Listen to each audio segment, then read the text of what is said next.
Hello students, আমি Nitish sir জ্ঞানজ্যোতি coaching সেন্টারের পক্ষ থেকে তোমাদের প্রত্যেককে জানাই আরো একবার স্বাগত। তো আজকে আমি তোমাদের সঙ্গে আলোচনা করব এনইপি 4 ইয়ার আন্ডার গ্র্যাজুয়েট প্রোগ্রামের অধীনস্থ যে সমস্ত ছাত্রছাত্রীরা যারা নর্থ বেঙ্গল ইউনিভার্সিটি আন্ডার বিভিন্ন কলেজগুলোতে পড়াশোনা করছো। আগামীকালকে তোমাদের কিন্তু 4th সেমিস্টারের মেজর হিস্ট্রি পেপার নাম্বার 8 এর পরীক্ষা। তো সেখানকার লাস্ট মিনিট সাজেশন 2026 নিয়ে আজকে আলোচনা করব। পার্ট 1 ভিডিও, যেখানে মোস্ট ইম্পর্টেন্ট 100% কমন 12 মার্কসের প্রশ্নগুলো বলে দেবো।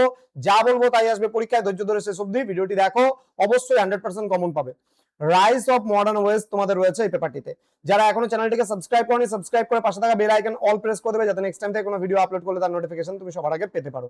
এছাড়া যারা ভাবছো যে অনলাইনে ক্লাস করবে, পরবর্তী সেমিস্টার থেকে নোটস নেবে, তারা অবশ্যই যোগাযোগ করবে আমাদের অফিসিয়াল নাম্বার 7076398606 নাম্বার অথবা 6295916282 নাম্বারে।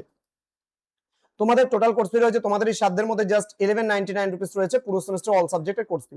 তো দেরি না করে আজই যোগাযোগ করতে পারো আমাদের সঙ্গে। চলো শুরু করছি আজকের ক্লাসটা। মার্কস 12 এর জন্য যেগুলো পড়বে, প্রথম প্রশ্ন, discuss the features of feudalism in Europe. এটা 6 এর জন্য পড়লে হবে, 12 তে না পড়লেও চলবে।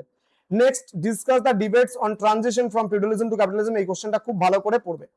এটা বিভিন্ন ভাবে ভেরিয়াস টাইপ অফ কোশ্চেনটা আসতে পারে, এটা বিভিন্ন প্যাটার্ন হয় এই কোশ্চেনটার।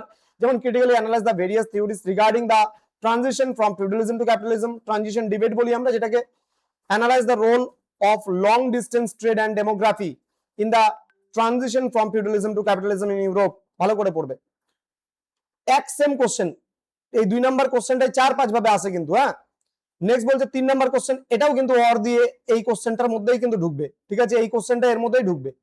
যেমন বলছে examine the differences between Maurice Dobb and Paul Sweezy in their understanding of the transition debate. এই যে ট্রানজিশন ডিবেট, ট্রানজিশন, এই যে ট্রানজিশন কথাগুলো লেখা আছে, ট্রানজিশন ট্রানজিশন, হ্যাঁ এখানেও ট্রানজিশন। দেখো এই যে ট্রানজিশন কথাগুলো লেখা আছে, তার মানে ট্রানজিশন নাকি উত্তরণ। এবার উত্তরণ বলতে কিসের উত্তরণ? এখানে বলছে ফিউডালিজম টু ক্যাপিটালিজমের উত্তরণ। এবার এই ফিউডালিজম টু ক্যাপিটালিজম যে উত্তরণ রয়েছে, এখানে 3 ধরনের তত্ত্ব হয়। মার্কেট থিওরি, ডেমোগ্রাফিক থিওরি, আর একটা থিওরি রয়েছে। তো এই 3টা তত্ত্ব হয়। এবারে 3টা তত্ত্বের মধ্যে বেশিরভাগ ক্ষেত্রে মরিস ড্রপ আর পল সুইজি যে ব্যাখ্যাটা আছে, এই ক্ষেত্রে খুব জনপ্রিয়।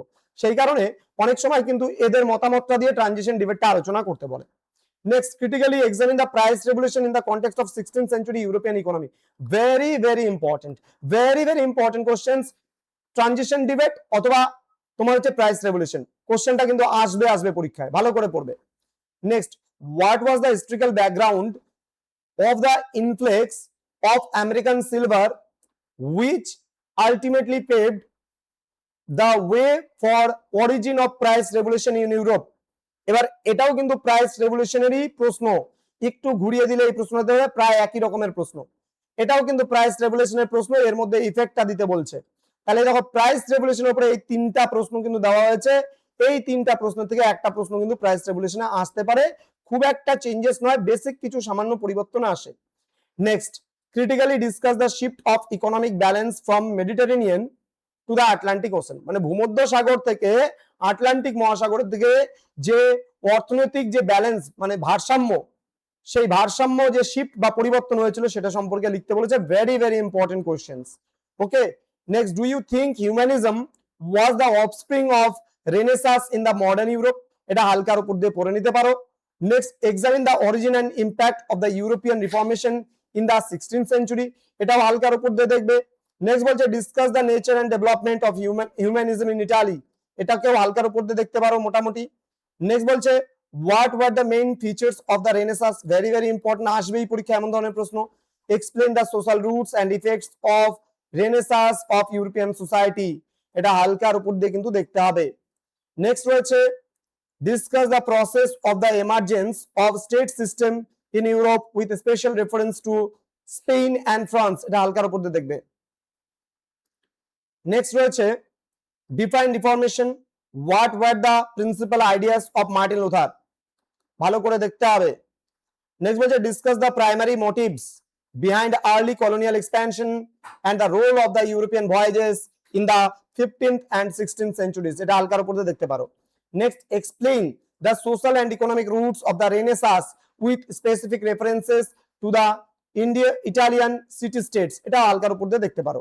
তো যেগুলো ভালো করে বলে দিলাম সেগুলো খুব ভালো করে পড়বে, বাকিগুলো যেগুলো হালকার উপর দিয়ে পড়তে বললাম সেগুলো এক দুবার দেখে যাবে, দেবে এর মধ্যে থেকে পরীক্ষা একদম 100% তোমরা কিন্তু কমন পেয়ে যাবে। তো স্টুডেন্ট, দেখা হবে খুব তাড়াতাড়ি তোমাদের সঙ্গে আরো একটা নতুন ক্লাস নিয়ে। তোমরা প্রত্যেকে ভালো থেকো, সুস্থ থেকো। Thank you so much, thanks for watching after all, thank you.